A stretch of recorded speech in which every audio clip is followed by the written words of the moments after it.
Hello, good evening, and welcome to the August 2022 online meeting of Sydney Skeptics in the Pub. My name is Richard Saunders from the Australian Skeptics and the Skeptic Zone podcast. And behind the scenes tonight, as ever, pedaling like crazy and pressing buttons and doing all that sort of stuff, is Lara Benham. And we couldn't do this without Lara's expert knowledge of how to press buttons and pedal and all that sort of stuff.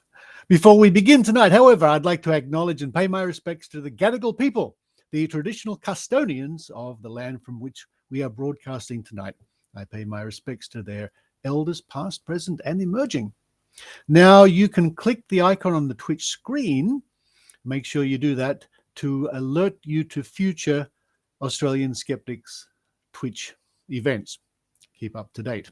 And don't forget also, you can subscribe to our magazine, The Skeptic, this year celebrating 42 years of publication. In fact, you can access most of the back issues for free, download at your convenience at skeptics.com.au. But I would sincerely suggest you subscribe to this excellent magazine. It's one of the finest skeptical journals in the world. That's what we say anyway. And you can read all about the adventures of me. Again, there I am at the Mind Body Wallet, or the Mind Body Spirit Festival. The Skeptic magazine going for over 40 years. We're not sure when we'll be back in the real pub. Soon, we hope. So keep your eye for information on the meetup page at meetup.com and just search for AUST Skeptics, Ost Skeptics. And set aside Thursday, the 15th of September, for the next Skeptics in the Pub here online. And our guest will be Dr. Charles Lineweaver from the Australian National University. If we do head back to the real pub, you'll hear about it here. We're very keen.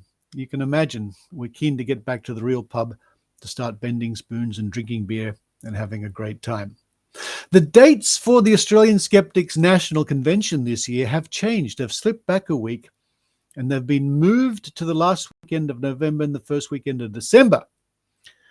From the last weekend, to the first weekend in December. So it's December 3 to 4. This last minute change was due to a large music festival being held on the original date of the convention, and virtually every hotel in the Canberra area was booked solid. So they've moved it back 1 week. So take note of that. The event will still be at the National Library of Australia, and we're looking for Bent Spoon nominations.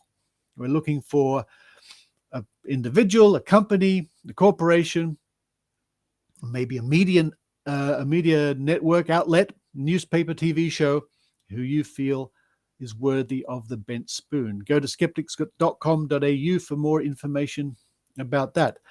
And the Skeptic Con website is live. You can find out more about the convention there at skepticon.org.au with speakers and your chance to buy the tickets. After all that, tonight, our speaker is ADRIENNE Hill, who will take a fun look at photographing ghosts, both past and present. Adrienne's training for Guerilla Skepticism on Wikipedia introduced her into the world of belief in ghosts and hauntings. Her graduation project was to improve the haunted house page on Wikipedia. She became hooked on all things haunted, leading her to another project which involved overhauling the Spirit Photography Wikipedia page. This talk is about the history of spirit photography and how, in modern days, ghosts continue to readily appear in photographs. Or do they? Or do they?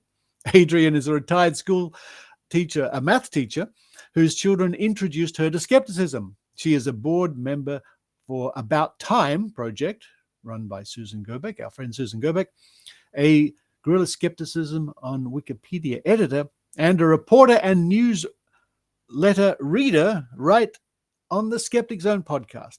And I'm very grateful for Adrienne's never-failing delivery of news letters and reports, and she's delivering a report very soon. You'll have a chance to ask questions via the Slido link, which will appear in the Twitch chat if you type !Q. And you can type questions, and after the talk, we'll be reading out some of those questions for Adrienne. Bear in mind that it's 3 a.m. in Calgary, Canada, where Adrienne is right now. We've woken her up to be with us tonight. So please join me at last in joining ADRIENNE Hill. Thank you. It's so nice to be here. And I actually just haven't gone to sleep. So I've been awake for a long time and very excited about this. So to start the PowerPoint, oh, there we go. I guess that's it. And so I just want to thank you for inviting me to Australia for the evening. And I'm really, really hoping that I will be able to visit in the new year. That's the plan anyway. We were supposed to visit Australia in 2020, and we know why that was canceled. But tonight, I'm here virtually very early in the morning, and I'm going to be talking about spirit and ghost photography, as Richard said. So let's see if this works. All right, moving it on. There we go. And so my first foray into skeptical activism was actually via the Guerilla Skepticism on Wikipedia project under the fearless leadership of Susan Gerbic, as Richard said. And I chose my very first major project about haunted houses, having no idea that ghosts were going to become a major interest of mine. In fact, I'm going to give you a little bit of a history around my family's belief in ghosts. So I love these little dogs. Anyway, coming from a family that was not religious nor spiritual in any way, I grew up thinking that no one really believed in ghosts, that they were just kind of fun ideas that were perfect for horror movies, novels, etc. But I do have a really early memory when I was around 5 years of age, thinking that a ghost was walking up and down the front walkway outside my window. And why did I think this? Because I looked outside very cautiously, and there was this thump, thump, thump, thump that was happening, and there was nothing there. And that terrified me. So I ran, oh, excuse me, very sensitive microphone, not microphone, what do you call it? Mouse. There we go. So I ran terrified to my parents' room, but only my mom was there because my dad was working night shift. She also heard the ghost and was sure there was an explanation, but I was so terrified I spent the night with her. But when my dad got home in the morning, we actually solved the mystery, and I think I already gave a little hint to that. And it was a large burlap sack of potatoes that had fallen over in the night and had broken open, sending individual potatoes bumping down the stairs for several minutes. So that was my early sort of, I guess, introduction to skepticism. And I learned very early on that when things seemed unexplainable or frightening, it really didn't mean ghosts or aliens, etc. And I kind of grew up thinking that other people thought that way. And when I joined Guerilla Skepticism on Wikipedia to redo the haunted house page, and it had a lot of tags on it, it wasn't very good, that I recognized that the belief in ghosts was a lot more prevalent than I thought it was. And we're going to talk a little bit about that in a second. And before I do that, I just want to kind of highlight the importance and the impact that the Guerilla Skepticism on Wikipedia project actually has with some data, because, math, that's my thing. So as of a couple days ago, the all-time total views of just my pages alone, I've done 7 pages so far that I've either created or updated dramatically, and I have 832,000 views, essentially, since I started, which was in February, March of 2020. And I just want you to look at just the 2 haunted house and spirit photography. Those are 2 of my biggest pages. There's also Christiane Northrup, who is an anti-vaxxer and QAnon, and there's all kinds of things that she's involved in. It's also very popular. But you can see that I have almost 600,000 views just on these 2 pages. And that's why it's so important, I think, to have good information that's reliably sourced on something like Wikipedia that so many people use. Susan has found newspapers and news anchors quoting our work from Wikipedia. And one day it was really funny because my haunted house page suddenly spiked and had over 50,000 views in just a day. And we were wondering what was going on. And we actually found out why that happened. And what happened was my haunted house page was featured on Reddit's Today I Learned subreddit, and it just blew up the page. So it goes to show it's really important to have that proper information, well-sourced, well-cited, etc. So I just also want to point out that it's called spirit photography, and we're going to talk a little bit about that in a little bit here. And it was kind of difficult to pin down a definition between spirit and ghost photography in my research, but I did kind of suss it out. So we'll talk about that in a little bit. Before I do that, more numbers.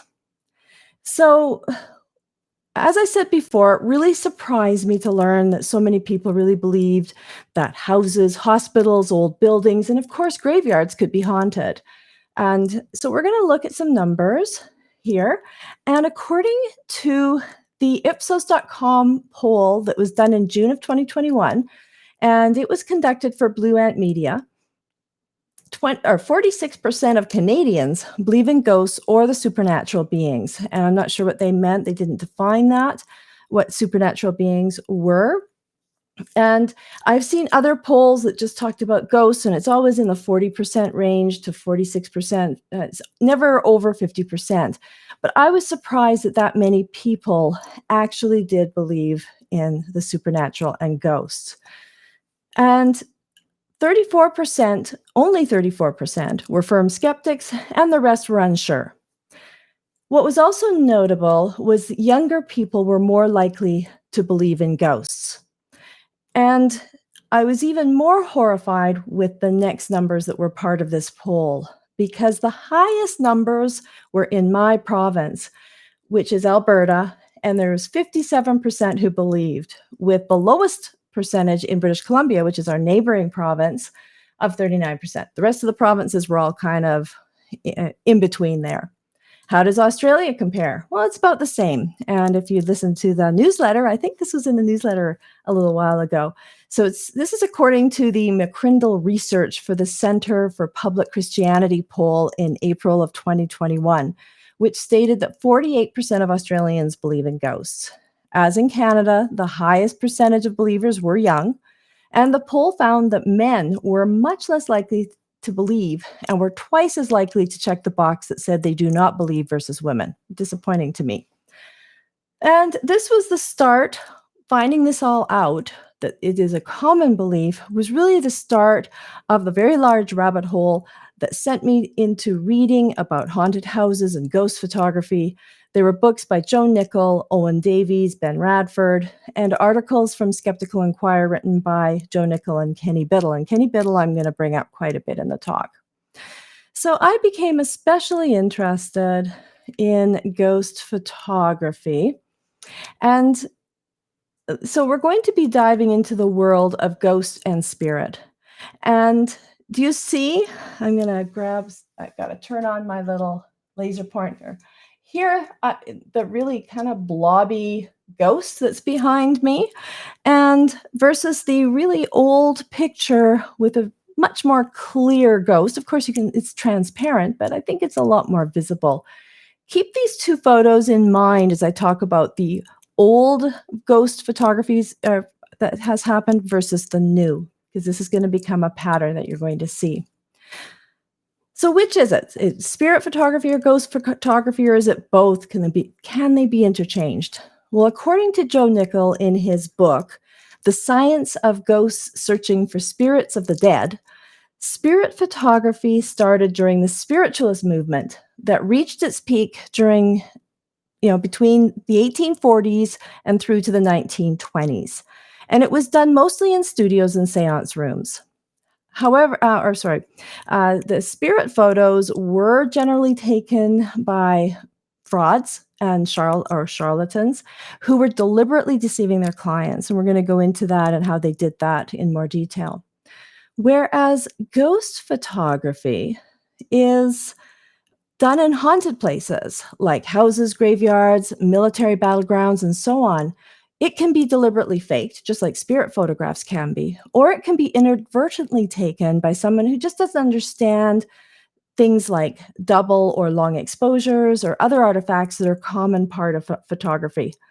And I'm going to cover a lot of those in more detail in the next slides.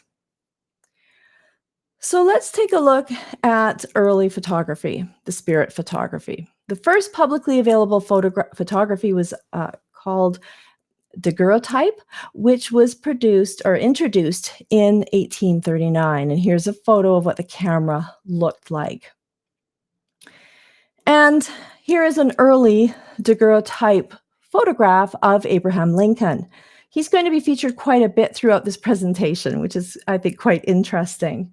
And early on, photographers using these cameras recognized that there's a good possibility of fraudulent ghosts that are going to be created. For example, they love to experiment with getting ghostly images by having people stand in front or behind glass. And I've been kind of known to do this when traveling because it is often the only way for me to appear in pictures. I'm usually behind the camera. I am not in the photos. This photo was taken in a museum in St. John's, Newfoundland, which is on the east coast of Canada. Now, these early photographers also knew that because long shutter speeds or long exposures were typical for the time, that's the only way they could make the photographs work. What I mean by that is they have to leave open the shutter for a long time to let a lot of light in to hit the plates that they had to create the photo. And because of that, if a person or animal moved through the frame while a picture was taken, the person would appear transparent, and they recognized that this effect could be abused. But it didn't start happening right away. It wasn't until around 1859, which is about 20 years later, that spirits began to show up in photographs. And the reason was glass plate negatives were used commonly, and that allowed for double exposures to be taken. That means the same plate is used for taking 2 or more photos without it being cleaned. For example, you can see the horses in the slide, hopefully. They're quite ghostly looking. This was a study of horse motion by Etienne Jules Marais, where he recorded the movements of the horse on only one photographic surface. He liked to do this, to use these types of photos to study the movements of animals and insects, and not to claim ghosts were real. He did not use his expertise to fool people. So another thing that contributed to the rise of spirit photography was the end of the American Civil War, which happened in 1865, because there were many grieving survivors who were hopeful to reconnect with their dead loved ones. And the last thing that really contributed to the rise of spirit photography was the rise of spiritualism. And this movement was particularly popular with middle and upper class English-speaking communities, with the peak happening from the 1840s to the 1920s, like I said earlier.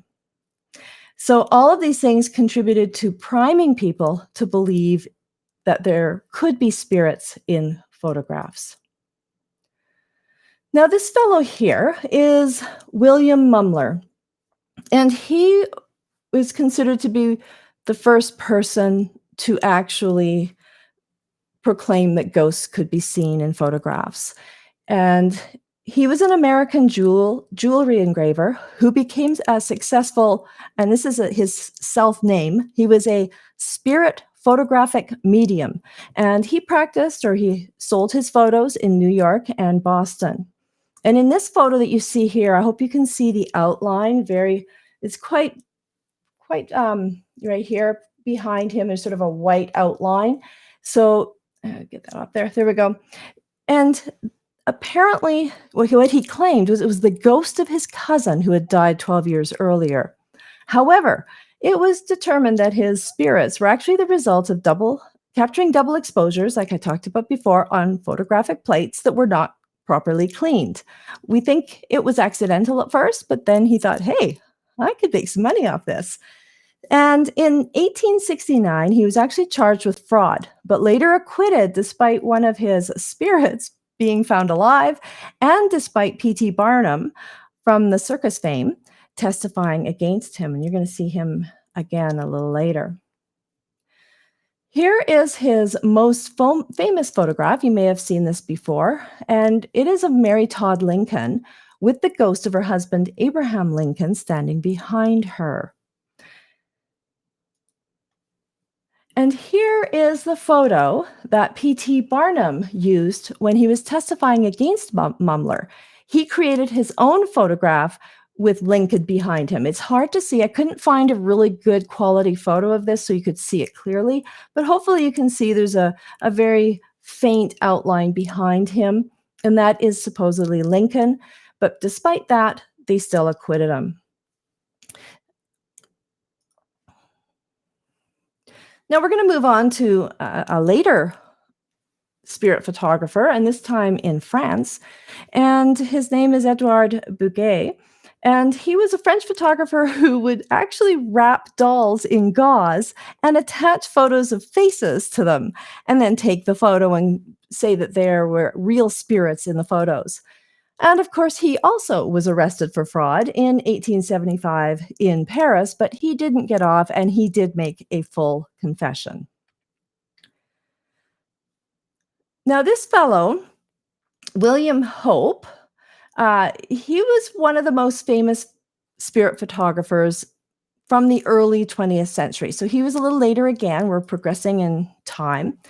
And he was really famous despite him being proven a fraud by Harry Price. Now, Harry Price is a British psychic researcher. He has some questionable pieces of information that he'd like to give as well, but he was adamant that spirit photography was not real. And he worked with a group of magicians, and Price and them gave Hope a photographic plate that had an X-ray marking on it, or X-ray markings on them. And when it was returned to them with a photo of a so-called spirit, the X-ray mark was missing, which indicated to them that the plate had been switched. Price actually wrote about his findings in the Journal of the Society for Psychical Research. It's 3 a.m. It's hard to say. All right, but was unable to convince spiritualists, including a very famous spiritualist, author Conan Doyle of Sherlock Holmes fame, that Hope was a fraud. And in fact, Doyle went on to claim that the report was actually a conspiracy against Hope. Doesn't that sound familiar? Conspiracy theories, early conspiracy theories, all around spirit photographers. Things just never change. Now, the peak of spirit photography was really between 1880 and 1920, as I've said, through that spiritual movement. But part of the reason was because more people owned cameras. And in the 1920s, it did start to decline. And we think, and I'm actually really hopeful that this is the case, and maybe we can learn from this. It was a result of skeptics like Harry Houdini, who was really worked hard to counter the fraud by showing how the photos could be easily made. And if you look at this picture here that I have on the slide, this here is Harry Houdini. And of course, we have again the ghost of Lincoln. And again, Lincoln seemed to be a really popular ghost of the time. There's lots of ghost photos with him in it. So it's kind of encouraging to know that because of his work, we hope that the decline in spirit photography did happen. Now, before I head into modern ghost photos, I thought it was interesting when searching using such terms as ghost photography or spirit photography. The Wikipedia spirit photography page was usually the second listing or on the first page of my search. Of course, this makes me very happy because if someone is not sure if they are a believer, maybe they will click on that page and read it. But I also noted something really interesting. If you look at the very top one, which says add, and it says spirit photography, it is, even if I Googled ghost photography, it still comes up as spirit photography. And that was Etsy. And I hope everybody's familiar with Etsy. It's an online shop that usually sells homemade wares is one thing, but it's become quite a big business. And you can actually buy spirit photos on Etsy. And let's take a look at what it looks like. So here it is. You can see that Etsy is not selling, they're not declaring that these are not real. They're calling them real ghost photos. You can see that right here. Real, not fake, not fraudulent, but real ghost photos. And I was kind of wondering, do they mean that the photos are real and not the ghosts? I'm not really sure. But they seem to all be of that older vintage that I was showing you before. But if you really want to purchase one of these photos because you think they're cool, great. I think that's fine. But I have an alternate recommendation for you. You don't need to buy them and spend $12 or $20 or $8 on Etsy. You can just go to Wikipedia, any photo that's on the spirit photography page or any of the other spirit photographers, you can click on them, you can download them, you can print them, or you can go to Wikimedia Commons, which I have here. And the reason that you can download them, as long as you attribute whoever owns them, which in this case is often archives, all of these photos are over 100 years old. So you can freely download them and use them anytime you would like. And I want to also point out that you need to, if you go to Wikimedia Commons and you want to search, you must put spirit photography. If you put in ghost photography, you get musicians and airplanes. Apparently there's a band called Ghost, and there's, the airplanes that can fly undetected are called Ghost. So therefore you get all that. You don't get these types of photos. So make sure if you do want to get one of these and download them for whatever reason, make sure you do spirit photography. So let's now get into ghost photography versus spirit photography. And remember, these photos are not in a studio, but are taken at haunted locations. Unfortunately, there are no shortage of books professing that ghost photos are real. And I'm going to focus only on two because they were kind of interesting to me. This one is written by a senior Hollywood executive, and it is someone who worked in the industry creating ghosts and aliens and make-believe creatures. So she actually knows all the tricks of the trade. But after her mother died, she became a, quote, psychic ghost photographer, end quote, which is quite sad. And now we're going to look at this book by Tim Scullion, who I discovered from reading an article by Kenny Biddle in Skeptical Inquirer when I was researching for the Spirit Photography page. This book, you can see, is fairly expensive. It's almost $40. And this fellow not only sells books, but also sells ghost tours of Williamsburg. But I have to admit, I did look into the price of his tours. They're very reasonably priced. They're $15 US per person. But I think what's interesting is, look what he calls himself. He calls himself a ghostographer. Actually, I thought that was pretty creative. And I'm going to come back to Tim in a bit because he's an interesting character, and I did interact with him to some degree. First, I want to discuss what modern day ghosts look like. We saw what the older spirits looked like and how they created them. And there's essentially two categories that modern day ghost photography looks like. Most of the ghost photos are either hazy or somewhat transparent shapes that kind of look human, or kind of tall and thin or blob-like, or they are orbs, like they're actually circles, and they're usually round and white, though they can have quite a yellowish tone depending on the lighting, etc. And they're not nearly as beautiful, in my opinion, as those old spirit photos that we were looking at earlier. And what I find so incredibly amazing about this is that we've seen a crazy improvement in camera equipment over the last 20 years. The resolution keeps going up, allowing small details to be easily pulled out of a photo, and they operate beautifully in low to no light. Yet ghost photos have not improved. They remain indistinct, they're low quality and vague, which I find really incomprehensible, I guess is the best word. So now let's look at some claims of so-called real ghosts caught on camera. And as we go along, I'd like to see if you can figure out how to reproduce these photos. And of course, I've already given you some hints to the secrets with the spirit photography. So I'm going back to Tim Scullion, the tour guide and book writer. And he posted this photo on his Facebook page on July 5th, 2020, with the caption, quote, "I was asked to show the ghost in this photo for those that cannot zoom in. So here's the first crop showing the ghost at the far right of the house," end quote. Can you see the ghost? And how could this be done?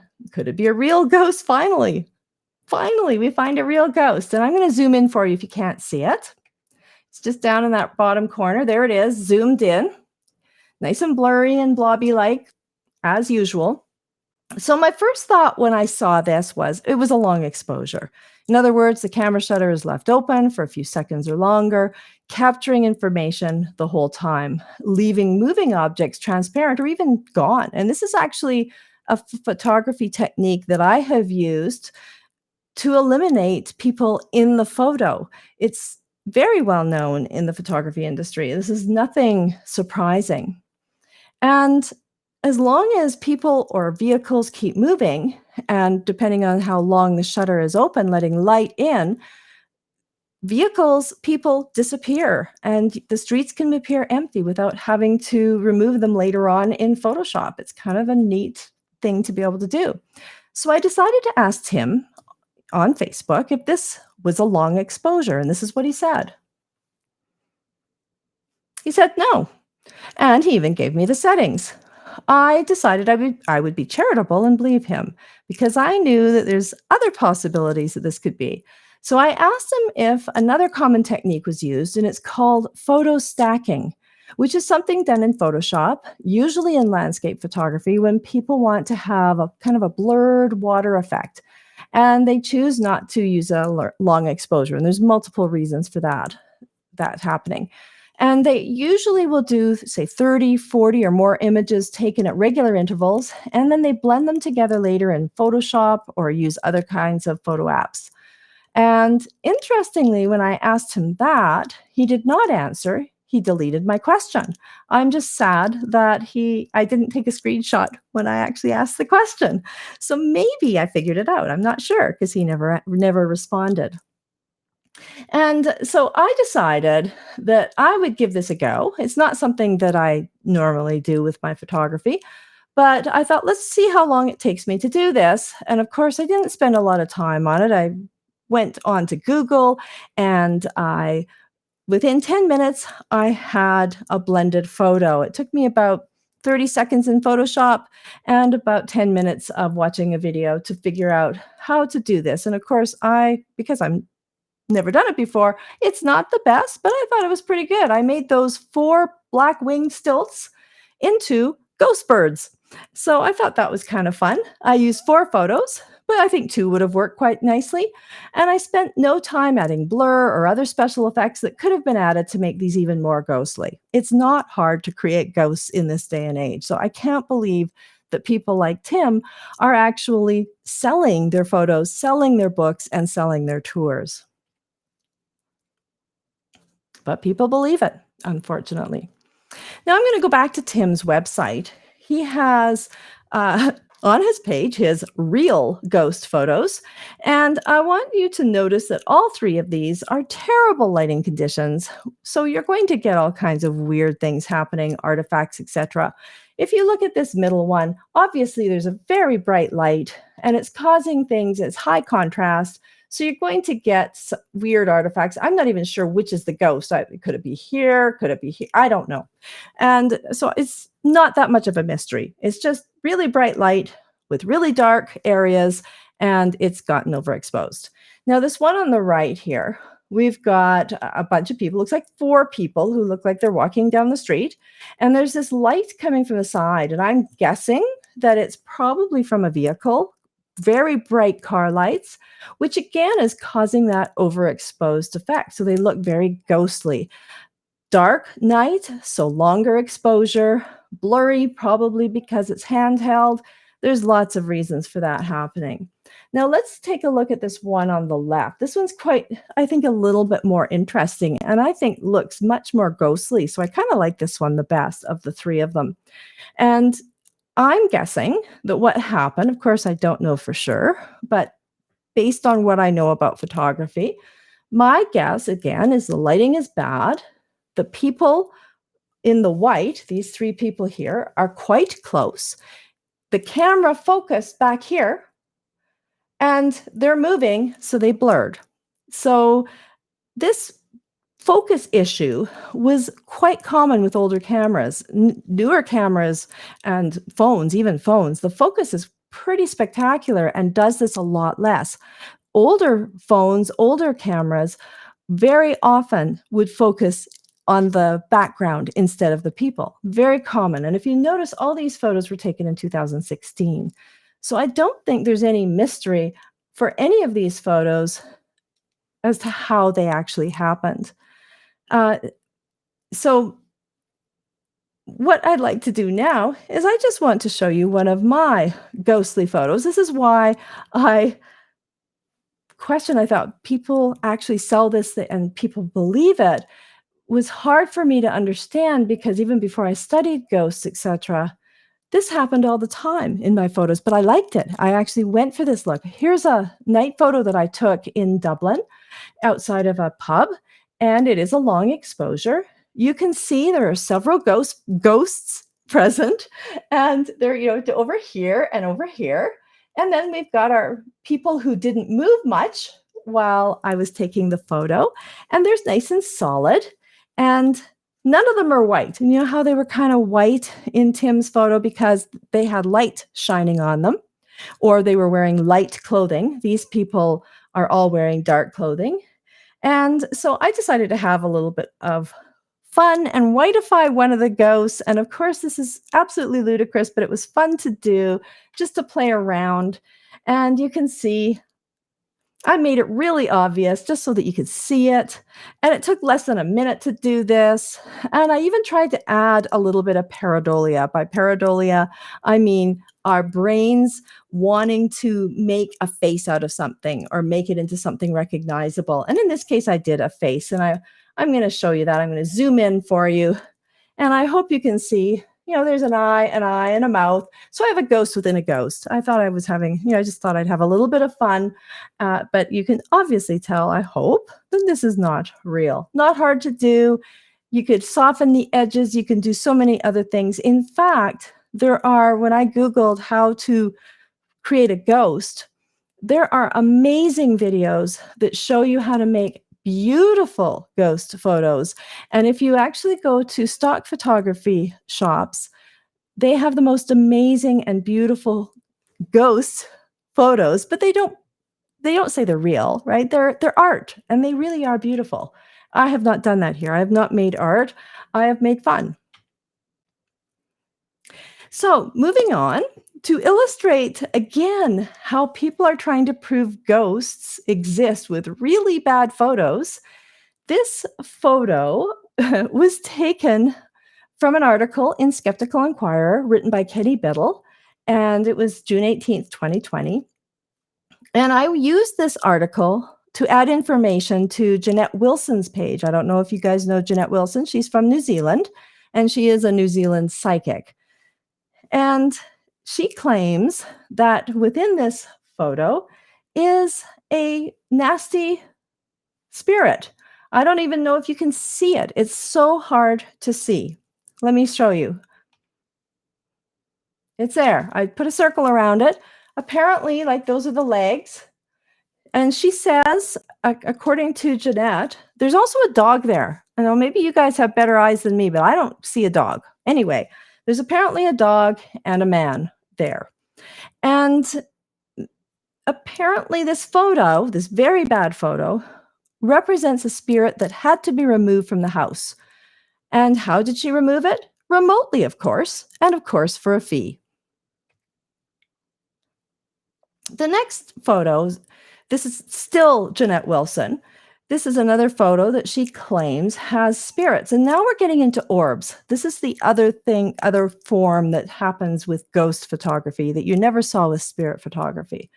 And you can see two orbs, or spots, is what I would like to call them. Here's one up here. Here's one over here. And apparently these represent troublesome spirits versus these spots, and I hope you can see them here. There's one here, one here, one here. There's one over here, and I think there's little ones over there. There's quite a few of them. But all of those spots apparently represent the spirit of these children's dead grandparents. How does she determine the difference between good and evil? Well, apparently it has to do with the clearly defined edges. Defined edges mean good, soft edges mean evil. So it's noteworthy, I think, that the first photo that I showed you was obviously zoomed in to show the particles, whereas this one is not.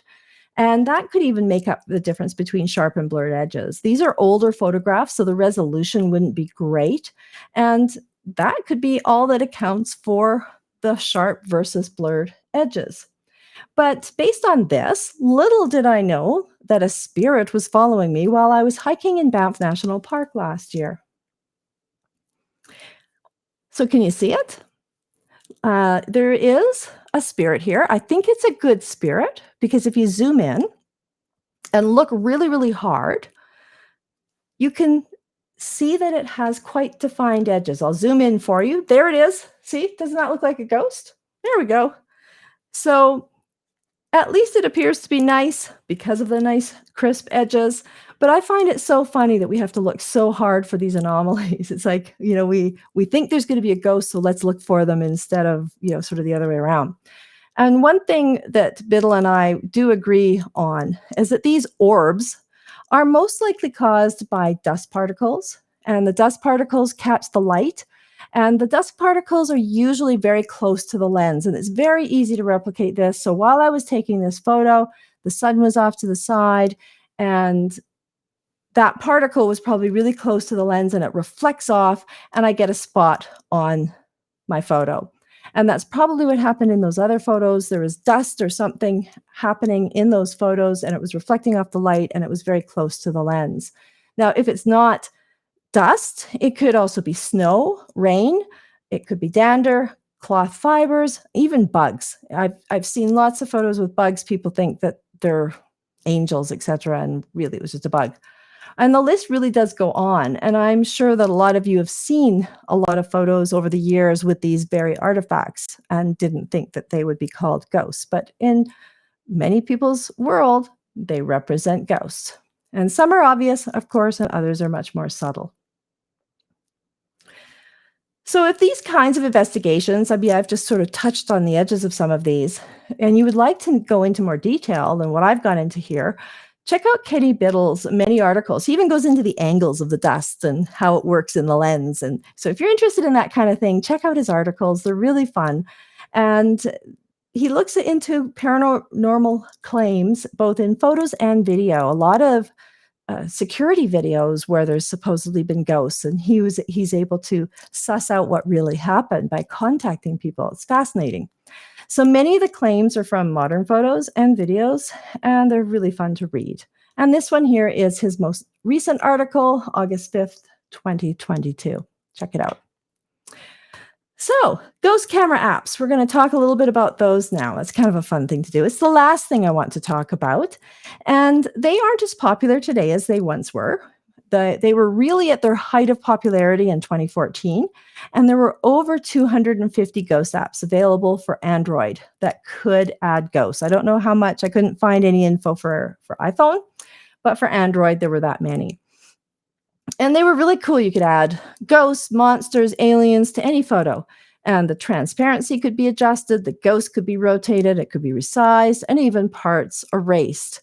But the apps often use ghosts from movies or famous illustrations. And between all the apps, they tended to use the same ones over and over again. So it was pretty easy to find out if people were pranking or not. And so the first app I want to talk about is something called Ghost Camera Prank, which was apparently around in 2014, but I couldn't find any evidence that it's still around.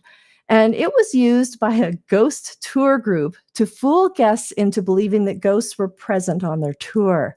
And the group was busted by Takei Anderson, who was one of the founders of the Facebook group called There's a Ghost App for That. And it's still around. It's very cool. I checked it out. You should check it out and maybe join. It looks really interesting. It's still there. It looks like they're doing great work.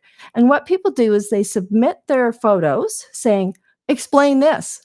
You try and explain this one away, that kind of thing. How can you explain this? What is this? And here is an example. And I don't know if you can see the so-called ghost here. There's a woman right here. And that woman, in my search on these apps, I have actually seen available as somebody I could put into my pictures. So this is a common version. This woman that's on the stairs. I'm guessing that the scene that's there, the couch and everything, is actually in their home, and then they've just plopped the woman down on the stairs from the app. And I'll show you some examples later on.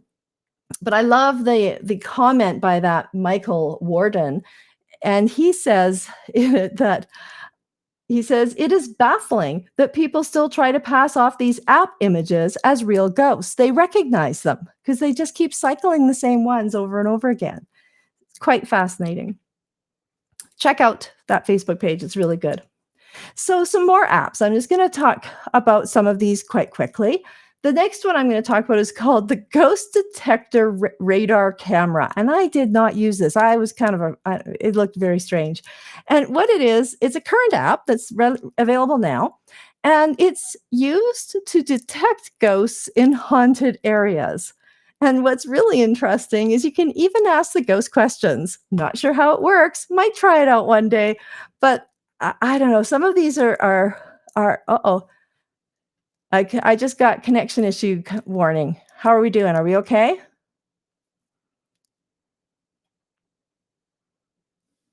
Yeah, as far as I can tell, everything's fine.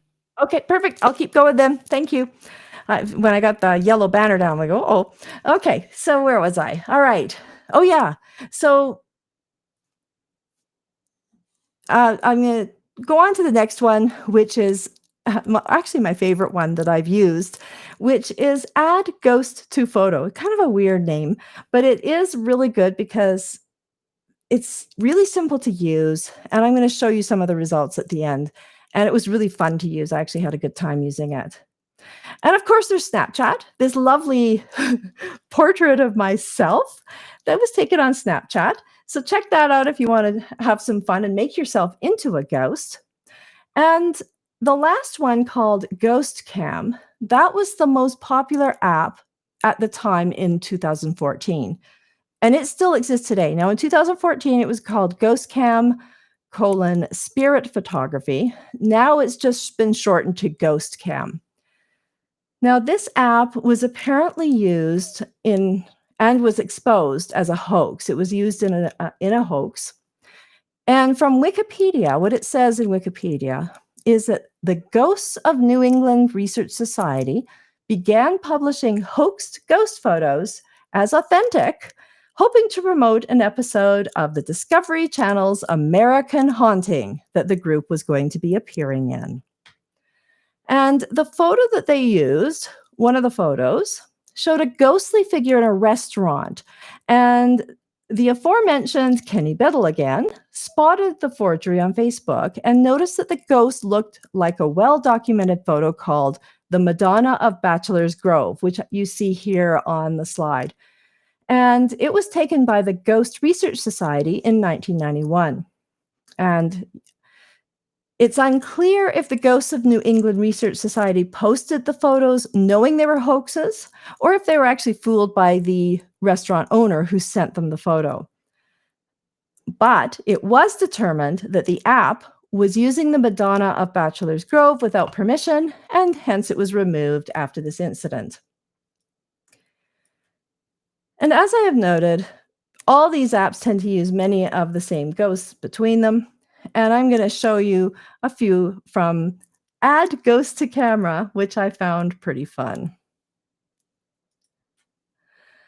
So you can see I've got a couple of spirits hanging around me here. There's one there on my one shoulder and another fellow telling me to be quiet because I'm talking too much. So I was really able to do this very quickly and very easily. It was really fun. I was able to move the ghosts around. I was able to resize them, change their transparency. So it was really fun. The one I don't recommend is that Ghost Cam, the one that was really popular that was used in the fraud, unless you enjoy constant pop-up ads every time you change or add something. It was really annoying. I really didn't like it and found it very frustrating. So I never actually got, and they had the same, this one here with the woman with the hair in front of her face standing there, so common. It seems to be in all the apps. And if it's not her, it's the variations are almost identical. And notice I have a new group of spirits here. It was fun to do. And fortunately, by 2018, the popularity of the ghost adding apps really diminished, but you can still find them, as I've noted. This ghost camera app is a fun one. And unfortunately, they still are used by people who can profit from the idea that they have ghosts in their pub, their hotel, or on a ghost tour. So if you have a possibility of seeing a ghost, that would increase their sales. So that's an unfortunate side, I think, to these ghost apps, because they are used to fool people, unfortunately. Well, I think I've talked long enough, like that ghost is saying. Shh. And thank you so much for inviting me tonight. I hope you enjoyed this and learned something, or at least enjoyed some of the fun stories. And if you want to learn more about spirit photography, please, can we go back to the last, sorry, thank you. Please do check out the Spirit Photography page. There's tons of stuff in there, a lot more information than I went over today. And you can always go to the bottom to find the original sources.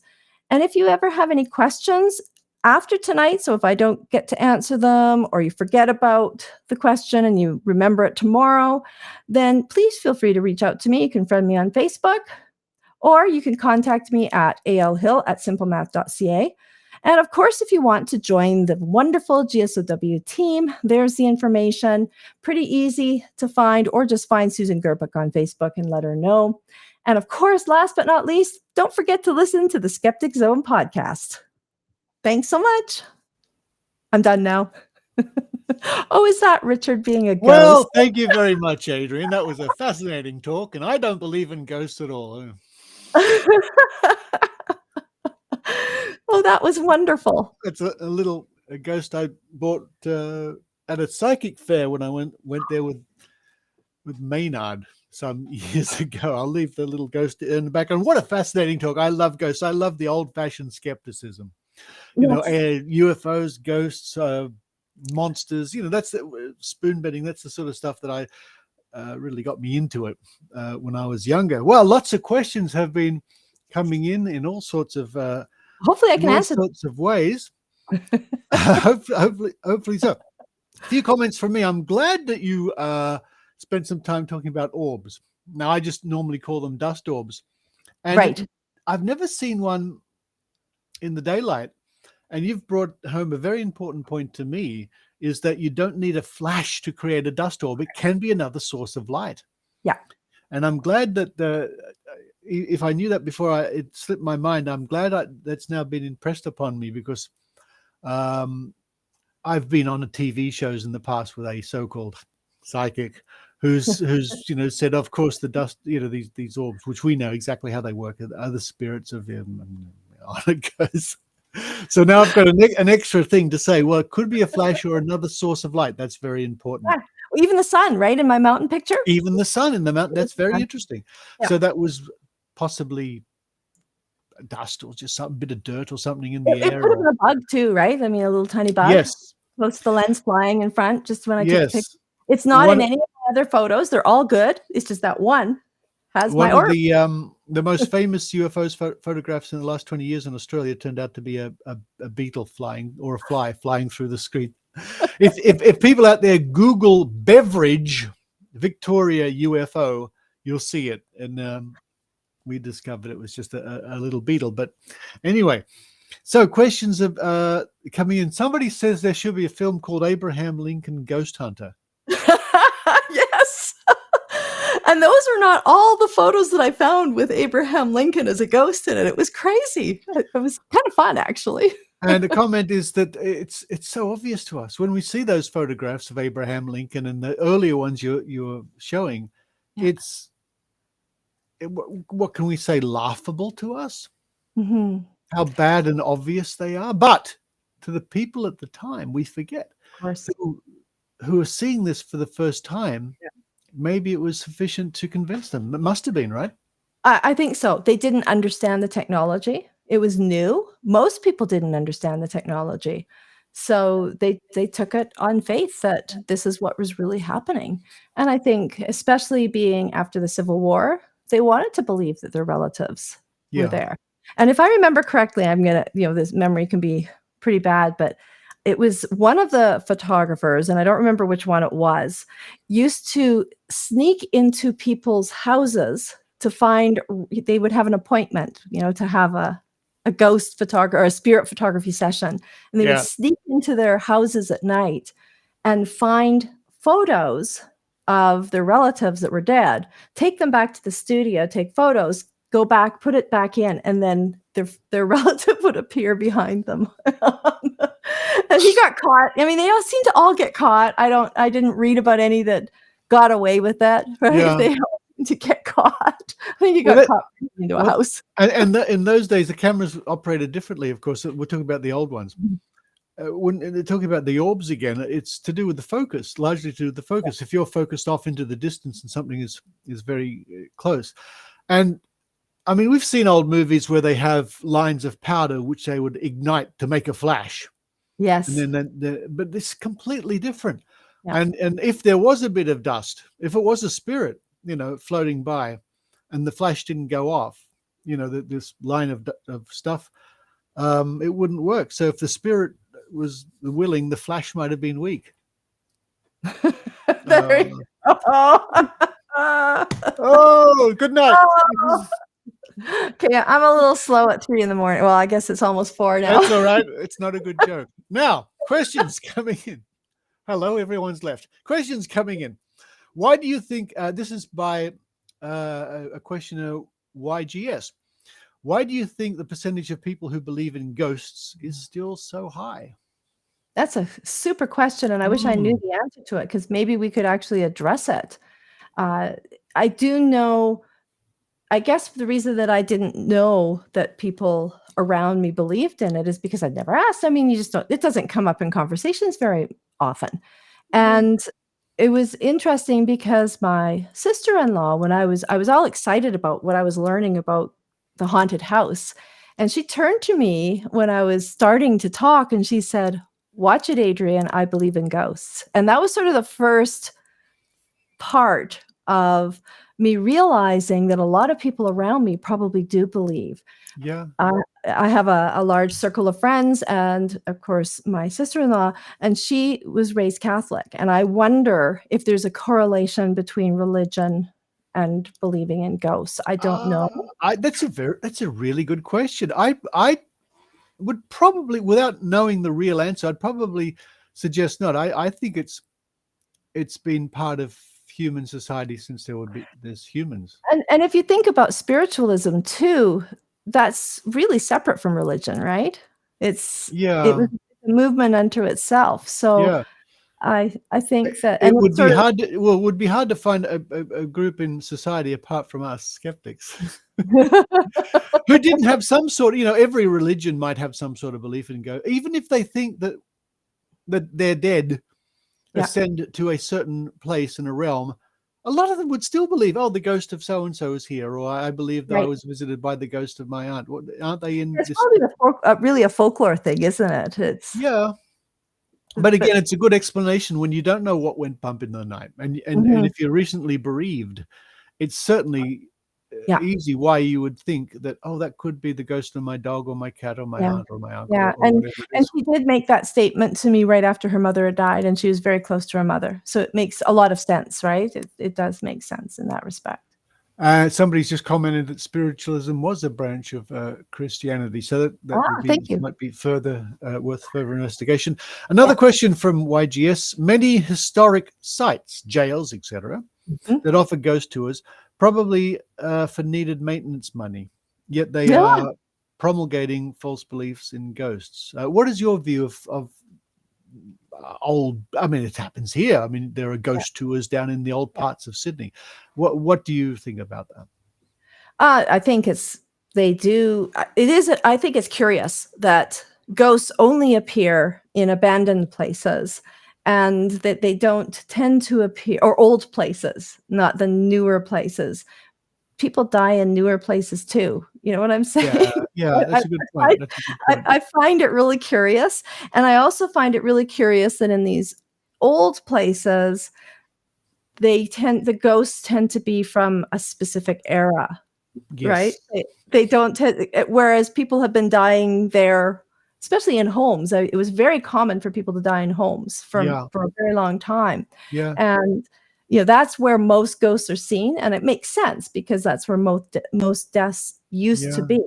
But now it's expanded into, as they said, old hospitals. In Japan, there's a huge industry of haunted, like there's a haunted asylum, a haunted hospital. There's it's big business there, and they claim to have the scariest haunted house. They call them houses, but they're bigger than houses in the world. It's really interesting. I had no idea. It doesn't cross my mind. Isn't it interesting, though, in our society, at least, how the Victorians are completely overrepresented when it comes to represented when it comes to reports of ghosts. I was just speaking from personal experience again. There's a certain psychic, and her claim is that she can see ghosts walking around. And what staggers me is she'll get on TV or the media, and they're nodding, saying, "Oh yes, what does it look like?" So, oh, for heaven's sake! Well, she was saying, "Oh, it was a woman in Victorian dress." Really? Is that the best? What about somebody in flares? What's wrong with flares from the 70s? Come on, or somebody with the shoulder pads from the 80s. Well, let's go back way, long time ago to our ancient ancestors that were hunter-gatherers. Why don't we ever see them?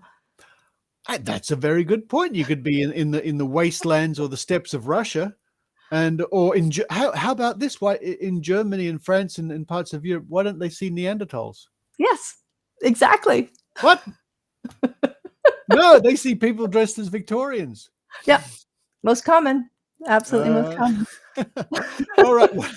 Another question coming in. William says, thanks for the presentation. Do you have anything unexplained? Or I guess what that means is... Have I had an unexplained experience? Yeah. Actually, I have. And it was a pretty funny one. This is a long time ago. We have a possible explanation, but our joke is we have a resident ghost, because why not, right? It's kind of a fun thing to joke. I got one. Yeah, there you go. So what happened many years ago is my husband was out of town and the kids were all sleeping in their rooms, and in the middle of the night, and we had neighbors behind us that would party all the time during the week. It didn't matter. 2 a.m, there'd be a party, wake us up. And so I was coming out of a sleep and I thought, okay, they're partying. And then I realized, no, this sounds more like a TV show. So I thought one of the kids had got up and turned the TV on in the family room, and we live in a bungalow. So I walked out of the bedroom and rounded the corner to where I could see the TV, and it went poof, turned off. I mean, the light was on, then it was off. I mean, it was obviously on. And this actually happened a couple times. So we joked that it was our resident ghost. And we never really did find out exactly what happened, though we have a guess that apparently, like we found this out years later, that apparently when you have, Bell TV, which is satellite TV, that their little box, when they do an update, they do it remotely and it can turn the TV on and off. Or the batteries in the remote can be low. That could be a possibility as well. Or it could be a ghost. Or maybe an alien. An alien. That's about as unexplained as I can get. Well, one of the cheeky comebacks I remember years ago, and I can't remember what psychic it was, saying, "Oh, I saw the ghost here," and I said, "How do you know they're not aliens pretending to be ghosts just to fool you?"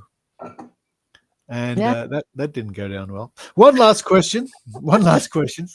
Talking about historical ghost tours, and as I said, I've been on a couple here in Sydney, and by and large, I have a great time because they're history woven in with silly stories. Yeah, okay, they're silly stories, but you get to learn about the building of this building and what they found in the excavations.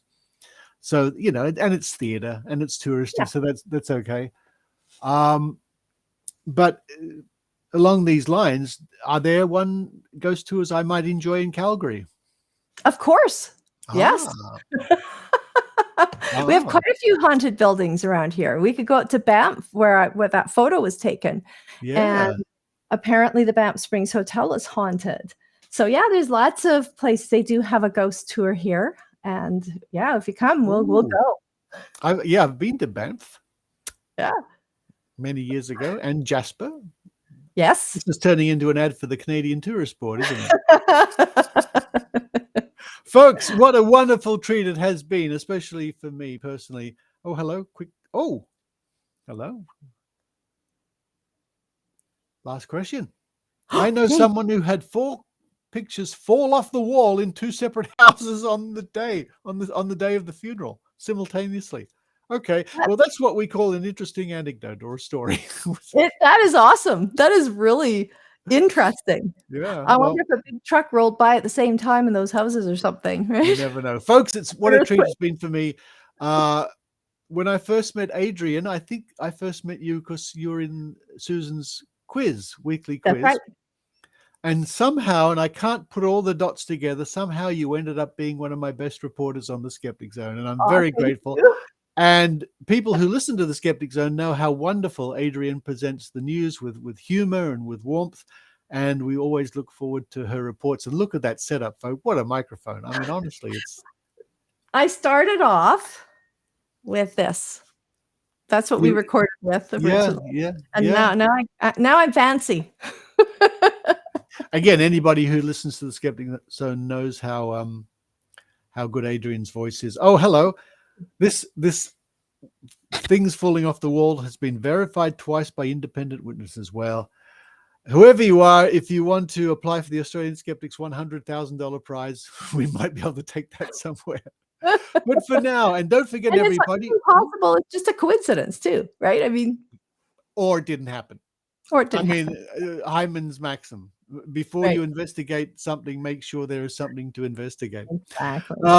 Folks, don't forget the next Skeptics in the Pub is on the 15th. Put that in your diary of next month. For more information, check out the meetup group. But for now, Adrienne Hill, all the way from Calgary in Canada, where it's just after 4 a.m. The ghosts are out for you. They are. Thank you so much. And everybody else, hope to see you back here next month. And this is Richard Saunders signing off.